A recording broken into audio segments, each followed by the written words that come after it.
Hey guys, ఎలా ఉన్నారు? ఇప్పుడైతే మనం జైపూర్లోని పత్రికా గేట్ దగ్గర ఉన్నాం.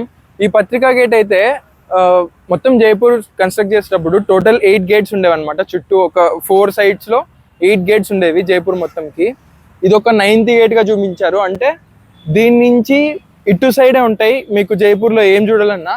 దీని నుంచి బ్యాక్ సైడ్ మాత్రం అసలు ఏం ఉండదు. జైపూర్ మనం చూడాల్సిన ప్లేసెస్ అన్నీ అటుపక్కే ఉంటాయి అన్నమాట. ఇప్పుడు పత్రికా గేట్లో ఇది ఎప్పుడు కట్టించారంటే 2016లో కట్టించారనమాట. 2016లో పత్రికా గ్రూప్ వాళ్ళు కట్టించారు. 2016లో స్టార్ట్ అయితే 2020కి ఎండ్ అయింది. 2020లో నరేంద్ర మోడీ గారు వర్చువల్లీ లాంచ్ చేశారనమాట పత్రికా గేట్ని. ఇప్పుడైతే ఇది ఒక ఇన్స్టాగ్రామ్ స్పాట్ అయిపోయింది ఇది కూడా. ఈ పత్రికా గేట్లో ఒక స్ట్రేంజ్ విషయాన్ని గమనించండి. మీకు అక్కడ కనిపిస్తున్న ఆర్చెస్ చూడడానికి గేట్ పైన అన్ని డిఫరెంట్గా ఉంటాయి అండ్ ఒక్కొక్క డిజైన్ ఒక్కోలా ఉంటుందన్నమాట. ఇదంతా రాజస్థాన్ మొత్తాన్ని కలిపి చూపించడానికి ఇలా ట్రై చేశారు. అండ్ ఆర్చెస్ ఒకటే కాదు, బాగా గమనించారంటే పైన కనిపిస్తున్నవి కూడా చాలా డిఫరెంట్గా ఉంటాయి, ఒకదానికొకటి సంబంధం లేకుండా.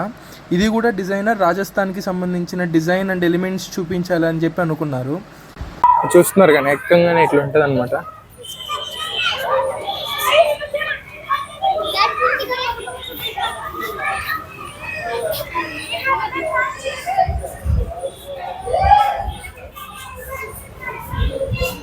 టైప్స్ ఆఫ్ డోర్స్ చూపించారు.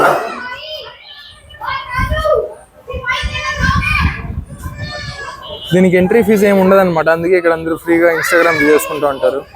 చూడండి, ఒక వే ఉంటుంది ఈ లాస్ట్ నుంచి ఆ లాస్ట్ వరకు. సూపర్ ఉంటుంది. పెయింటింగ్స్ అంతా రాజస్థాన్లో ఉంటాయి అన్నమాట, ఓన్లీ జైపూర్లోనే కాదు. చూడండి కల్చర్. ఇవాళ అయితే క్లైమేట్ చాలా బాగుంది, అందుకే ఇంత బాగా వస్తుంది అనమాట.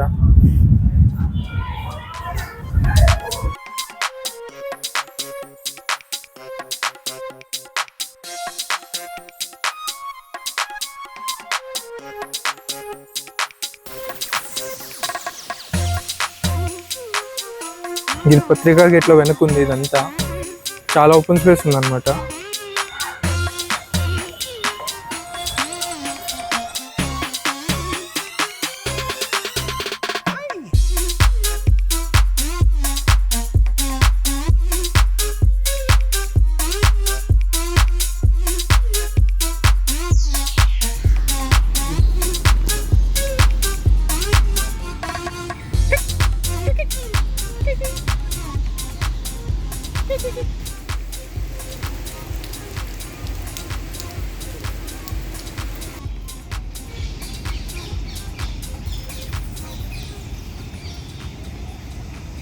చూసారు కదా, ఇదే పత్రికా గేట్. చాలా బాగుందన్నమాట. ఇదైతే మీరు పత్రికా గేట్ నుంచి అటుపక్కే ఉంటాయన్నీ చూడాల్సినవన్నీ. నేనైతే ఒక మంచి ఐటినరీ ఇస్తాను, జైపూర్కి వచ్చినప్పుడు ఏమేమి చూడాలి, ఎన్ని డేస్లో చూడాలి అని చెప్పి. దాన్ని బట్టి మీరు ప్లాన్ చేసుకోండి, చాలా బాగుంటుంది. ఇప్పుడైతే వర్షం పడుతుంది, చెప్తున్నాను కదా. వెదర్ అయితే సూపర్ ఉందన్నమాట 3 days నుంచి. ఇంకంతే మరి, ఉంటాను. Love you all, bye.